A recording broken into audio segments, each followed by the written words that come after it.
Salut à tous. Bonjour tout le monde. Alors, dites-nous dans les commentaires, s'il vous plaît, si vous nous entendez bien et si vous nous voyez bien aussi. C'est ça. Donc, si vous nous écrivez, a priori, c'est que vous nous avez entendu. Mais dites-nous quand même si ça marche bien. Comme ça, on est sûr que ça fonctionne en ce samedi matin. Salut Damien. Salut Damien. Oui, toi, tu es souvent là, tu es un habitué. Yes, c'est OK. D'accord, merci Damien. Cool. Donc, dites-nous dans les commentaires qui est là. Si vous investissez déjà, quels sont vos types de profils. En fait, ça nous permet de nous adapter puisqu'on est en live, bien évidemment. Comme tous les samedis, en fin de matinée, vous commencez à prendre l'habitude. L'idée, c'est de pouvoir discuter avec vous en direct, répondre à vos questions. Et aujourd'hui, on va parler d'un sujet. Vous le savez, on va parler du financement et comment on se fait financer en 2023 avec les problématiques de financement actuelles. Alors, salut Patrick, qui est là aussi régulièrement. Marilyn, salut, je ne sais pas si on t'a déjà vu. Salut Gilles. Gilles, bonjour à toi aussi. Alors, c'est cool. Donc, ça, c'est les gens qui sont sur Facebook. On passe aussi en même temps parce que Ben, il a un super outil qui nous permet de diffuser en même temps aussi sur YouTube. Donc, sur YouTube aussi, vous pouvez nous écrire. Sur YouTube, on a Joe. Salut Joe, de Paris. Merci de nous avoir dit que tu nous entends bien aussi sur YouTube. Comme ça, on est sûr que ça fonctionne. C'est cool. Yes, Damien, t'es déjà élève. Yes, Ouais, ça fait plaisir de te voir ici. Je te connais. Marilyn, vas-y. Je sais qui tu es. On a échangé des mails ces derniers jours. Je ne sais pas si tu as repris un rendez-vous avec nous. Jo aussi, elle est élève. Alors, si je me trompe pas, Jo aussi, elle est élève. Elle est de retour parce qu'elle a fait une petite pause de quelques mois. Ah, mais ça me parle, Jo. Et elle est revenue là. Enfin, ça fait quelques jours qu'on échange des mails. Yes, c'est ça. OK, tu as pris le rendez-vous. C'est cool. Comme ça, on va remettre ça en route. Marilyn a déjà signé un compromis et tu galères à obtenir ton financement. Ouais, t'es pas toute seule. Mais il y a des solutions. Voilà, c'est ça qu'il faut que tu retiennes. C'est ça, c'est normal. Oui, Joe, on essaie de se souvenir de tout le monde. Alors évidemment, je sais pas tous les détails, mais je me souviens de la conversation qu'on avait eue ensemble quand tu es rentré à l'école. Je m'en souviens parce que j'étais en vacances et donc du coup, je revois notre conversation. Je me souviens un peu de toi. Salut Pierre. Yes, salut Pierre. Dalmas, d'accord. Ah, toi, je t'ai peut-être déjà eu au téléphone aussi. Ouais, donc aujourd'hui, effectivement, on va parler financement, Marilyn. Tu vas voir, on va te répondre, on va t'expliquer pourquoi tu es bloqué et on va t'expliquer comment tu peux te débloquer. Ouais, alors, on va parler financement, mais on va parler d'un sujet spécifique sur le financement, qui est le taux différentiel. Vous savez, dans le calcul du taux d'endettement, il y a plusieurs façons de le calculer. Il y a le taux classique et il y a le taux différentiel. Alors, une chose qui a amené le HCSF et qui est très contraignant, alors souvent les gens... Oui. Pardon Ben, c'est quoi HCSF en deux mots, hein?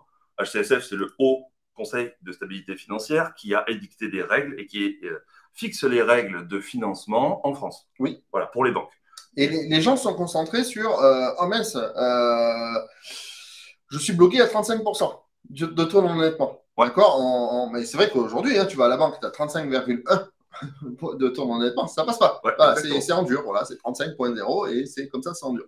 Mais c'est pas là le plus méchant en fait. Le plus méchant, c'est sur la méthode de calcul, puisque le texte du HCSF dit vous n'avez pas le droit de faire le taux différentiel. Vous devez appliquer le taux d'endettement classique. Exactement. Et on va voir l'impact que ça a et vous allez voir que c'est le plus violent au final. Ce qu'il y a, c'est que les 35% dont tu parles, on y arrive par un calcul. Exact. Voilà. Mais le calcul, si tu le fais dans un sens ou si tu le fais dans l'autre, tu n'as pas le même résultat. On va te montrer ça tout à l'heure. Ben a préparé quelques slides, tu vas voir. Yes. Et on va parler de deux cas. On va parler du cas d'Henri et le cas de Elodie. C'est ça. On va t'expliquer un petit peu leurs aventures et leur calcul de taux d'endettement.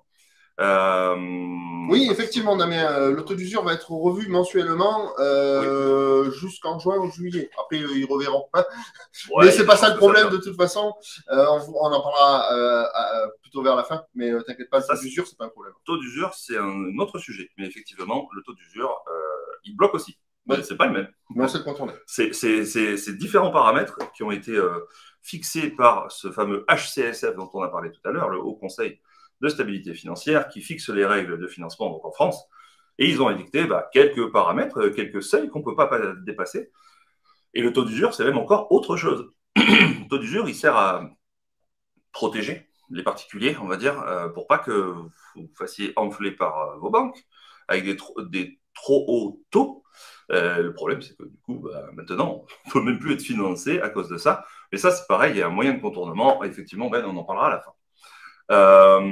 Du coup, avant d'attaquer les calculs de taux d'endettement d'Henri et d'Élodie, on va vous montrer ça tout à l'heure, là, effectivement, l'objectif, c'est de bien comprendre que qu'est-ce que c'est que le taux d'endettement au sens large. Le taux d'endettement, c'est à quelle hauteur on est endetté. Donc, dedans, on va y mettre tous les crédits qu'on a. Hein, attention, il y a aussi dedans les crédits conso, le crédit pour sa résidence principale, et puis les crédits aussi pour le locatif ou pour d'autres choses. D'accord?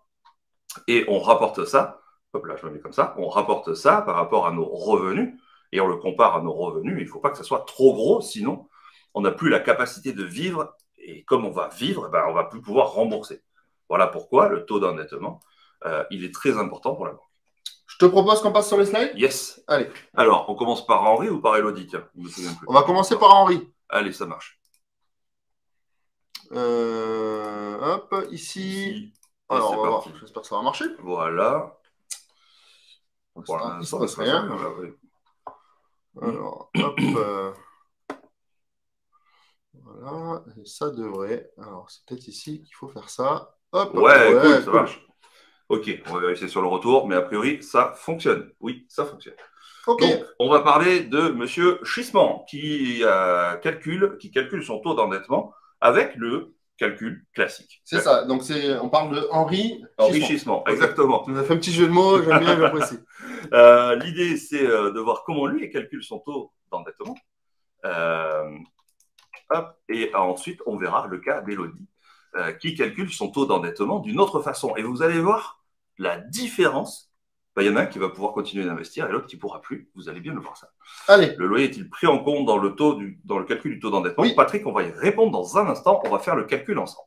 Alors, Ben, tu nous Henri, c'est parti. Alors, Henri, il achète sa résidence principale. Il a un salaire de 2500 € avant impôt. Voilà, pour le foyer.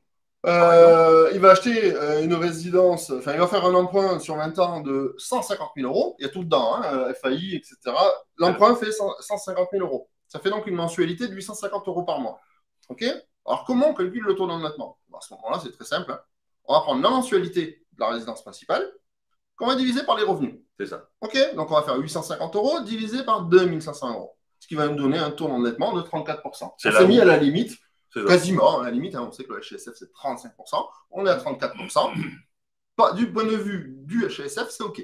Ouais, c'est ça, exactement. Okay. Ça passe. Ils peuvent être financés, hein, Monsieur Henri, il peut être financé avec ces chiffres-là. Exact. Par contre, attention, là, il ne peut plus rien faire. Bah, on va voir. Il lui reste 1%. Maintenant, il se dit, tiens, Henri, il se dit, je veux acheter un immeuble. Là, c'est un RP, il veut acheter un immeuble rentable, hein, un petit immeuble à 12% brut, quelque chose de bien, OK, il s'est formé, il sait ce qu'il faut faire, il sait le trouver, pas de problème, il y va. Allons-y. Qu'est-ce que ça fait? Eh bien, comment on va calculer ça? Ben, on va mettre en haut de la formule l'ensemble des mensualités et on va diviser en bas par l'argent qui rentre. Au delta près que l'argent qui va rentrer des loyers, on ne va pas les prendre à 100%, d'accord? Là, la banque ne va pas les prendre à 100%. Ils vont les pondérer. Alors, ça dépend des banques. Des fois, ça va être 70%. D'ailleurs, avec du calcul, depuis le HCSF, ils ont en général monté aux alentours de 90% dans ce calcul-là. Mais oui, de toute façon, ça ne change pas grand-chose. Ça améliorerait un peu les choses. Ça ne change pas grand-chose. Juste, je vais répondre à Corinne. Corinne, c'est 2500 € net, c'est-à-dire avant le prélèvement à la source. Voilà, c'est ça. Voilà. Donc ici, eh bien, la mensualité de l'immeuble, c'est 1250 € par mois. Ouais, c'est bien. OK. Eh bien, on applique la formule. Et les loyers, 2200 €. Et les loyers, 2200 €, mais... Hein, tu l'as dit tout à l'heure. C'est un bel achat, ouais. 12%, oui, c'est cool. Maintenant, les loyers qu'on en retient, ce n'est pas 2200 €. Hein, on en retient 70%. Ouais. D'accord? Donc, en bas de la formule, au dénominateur, vous l'avez, hein, c'est 2500 plus 1450. Bon, résultat des courses, on se retrouve avec un taux d'endettement à 54%. 52, ouais. 52%, ouais. Oui, bah, du coup, là, il va voir sa banque. Enrichissement, il va aller voir sa banque. Et puis, sa banque va lui dire, bah non, pas vous financer. Parce que le taux d'endettement après l'opération, il est à 52%. Il est au-dessus des 35% légaux. C'est la loi, ils ne peuvent pas aller plus loin. Et là, qu'est-ce qu'il fait? Bah, du coup, il pleure. Il pleure. Parce qu'il a trouvé un immeuble à 12%. Il a négocié. Il allait signer le compromis. Et puis là, du coup, bah, oui, c'est dommage. Il est bloqué. C'est dommage parce que finalement, il avait fait le futur. Il l'avait trouvé, son immeuble. C'est ça, c'est c'est pas que ce soit difficile, mais c'est la première grosse étape finalement. La référence des revenus, c'est le revenu net imposable. Imposable. Oui, c'est ça. Alors, ensuite, on va passer dans Logifinance. Alors, ensuite, on va passer à l'histoire d'Elodie. Ouais, alors du coup, Joe, elle avait une idée sur YouTube. Ça serait Elodie Z. Ben, on va voir. Comment s'appelle Elodie? Vas-y, montre-nous. Alors, Elodie, c'est Elodie différentielle. C'est pas la même. C'est la cousine d'Elodie Z. Alors, du coup, Elodie différentielle, qu'est-ce qu'elle va faire? Elle a déjà, c'est quoi son statut au départ? Alors, pareil, hein, elle va acheter sa résidence, enfin, elle a acheté sa résidence principale, mais là, on est avec un calcul de taux d'endettement différentiel. Ouais. Ben, ça change rien. Ça change rien parce qu'au final, elle n'a pas de revenus locatifs. Et on va voir qu'au final, c'est les revenus locatifs qui vont faire la différence. Ouais. Et ben, on y va alors. On va faire la différence avec le calcul différentiel. Donc là, elle a trouvé le même immeuble. C'est le même immeuble. Okay. Pareil, c'est exactement les mêmes conditions, strictement. Ouais. La seule différence, c'est le calcul qui est différent. La formule, si vous voulez, elle est différente. Hein, tout à l'heure, les loyers, ils étaient en bas. Hein, les 70% des loyers, ils étaient au dénominateur, ils étaient en bas de la formule. Et là, ça en repassait en haut. Et c'est pour ça que c'est du différentiel, puisqu'on va faire la différence des deux, entre la mensualité et le loyer.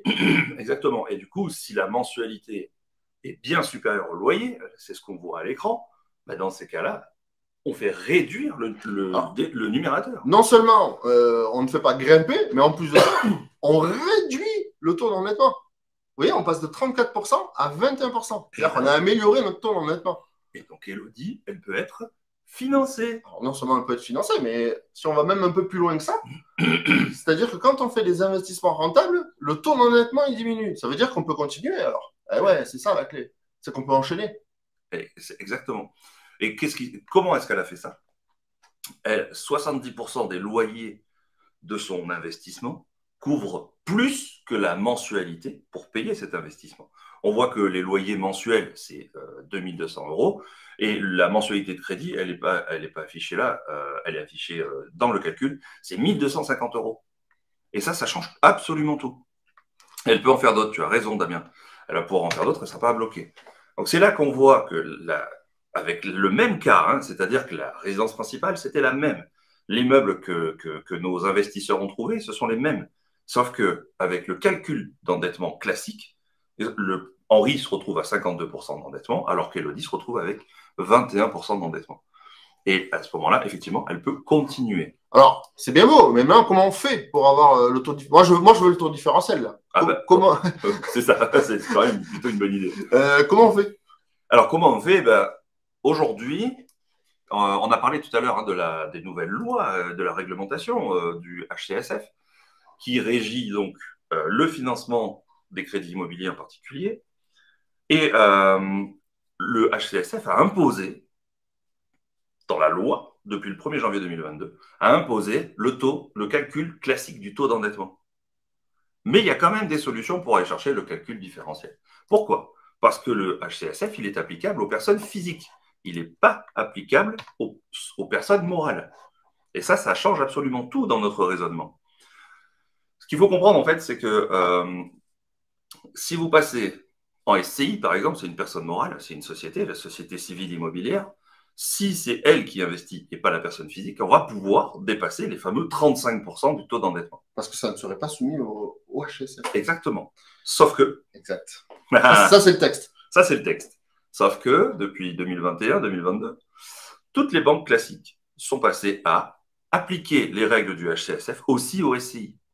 La dernière à l'avoir fait, c'était en juin 2022. La dernière banque classique. Les banques classiques, c'est qui? C'est celles qu'on voit partout autour de nous. C'est celles qui ont des agences dans ta rue ou dans la rue d'à côté.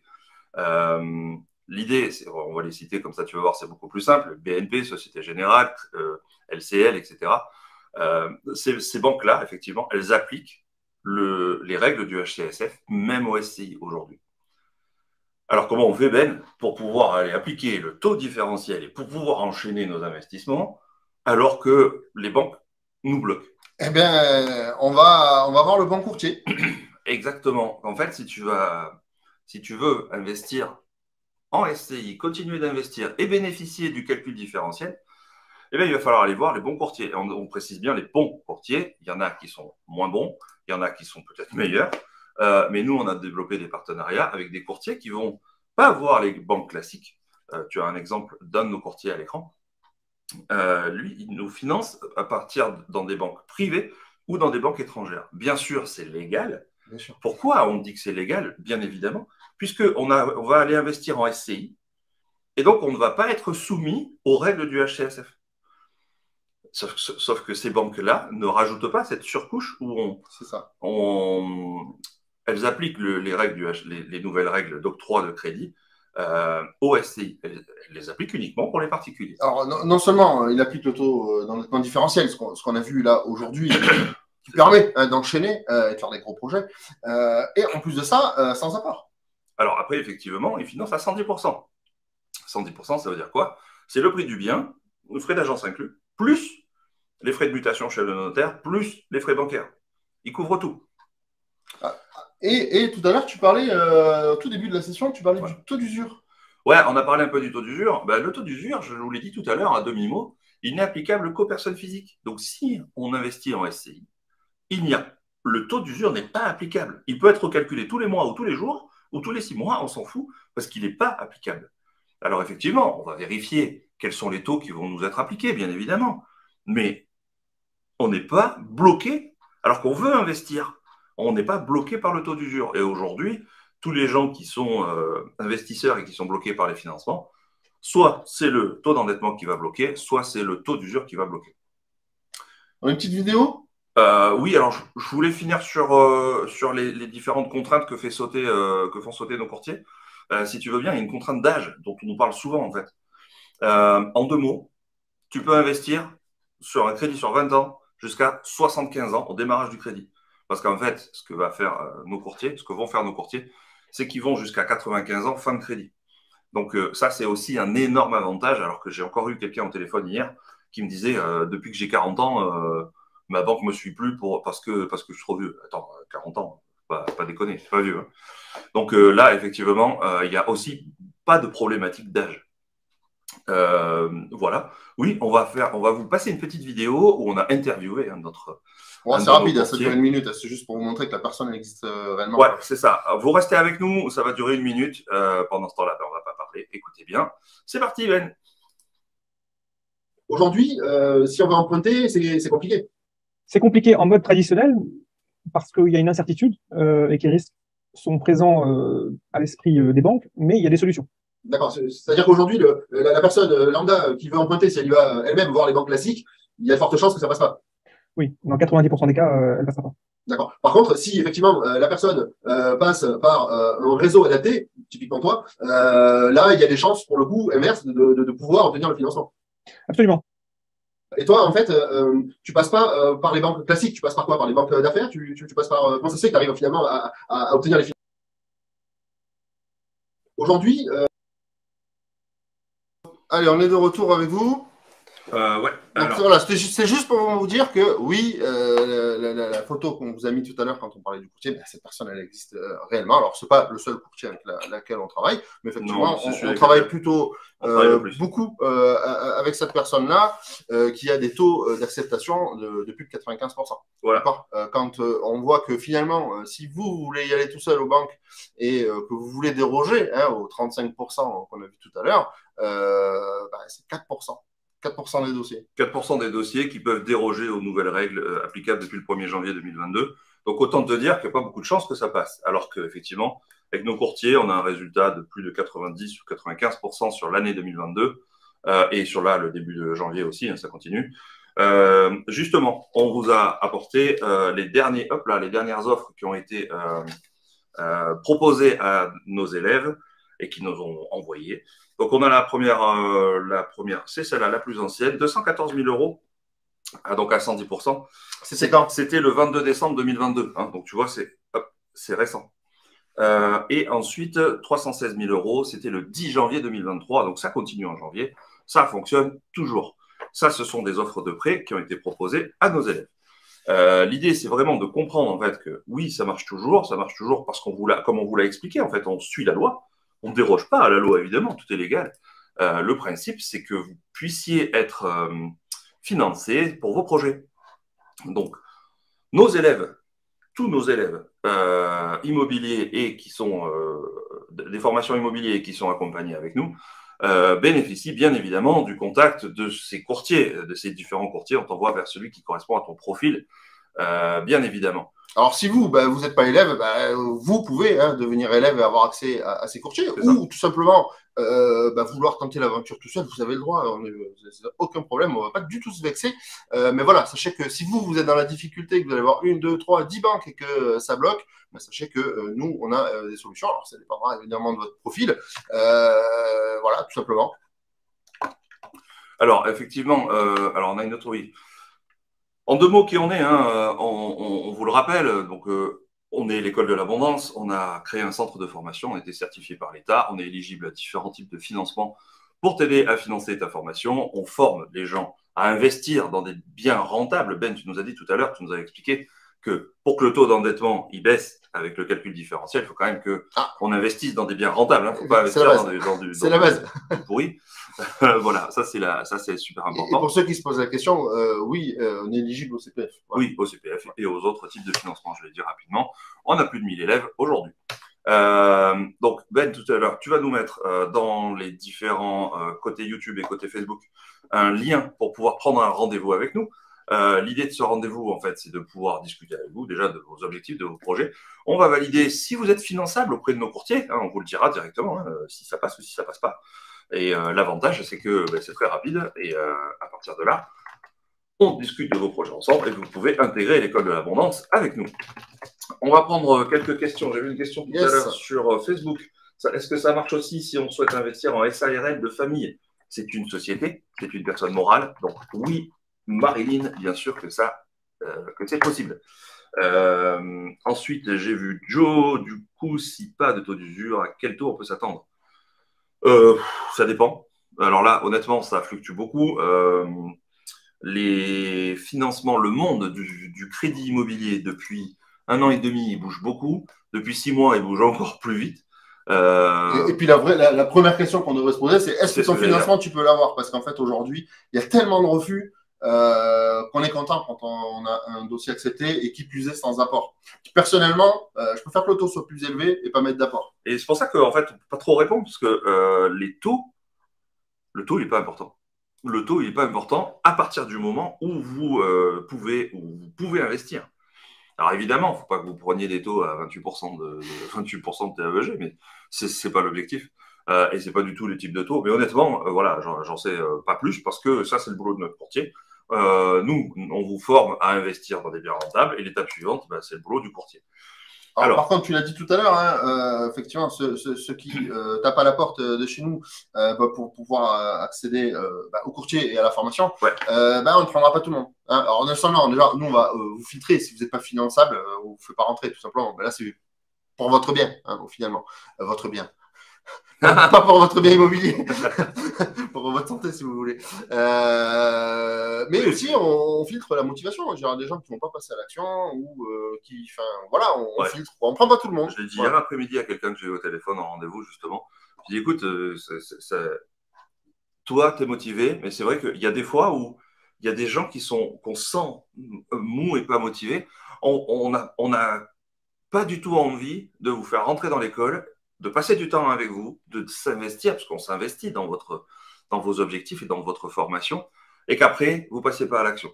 Donc effectivement, tu as raison Ben, on sélectionne les meilleurs profils, ceux qui correspondent à l'état d'esprit de l'école de l'abondance. Je demandais, car j'ai vu un courtier qui m'imposait d'être en SCI. Alors, je vais te répondre, Corinne, après. Et après, il y a Corinne, effectivement. Du coup, en fait, c'est quasiment la même question. C'est ça. Alors, je vais d'abord répondre à Corinne, ça va te donner après les éléments de réponse. Yes. Quelle est la différence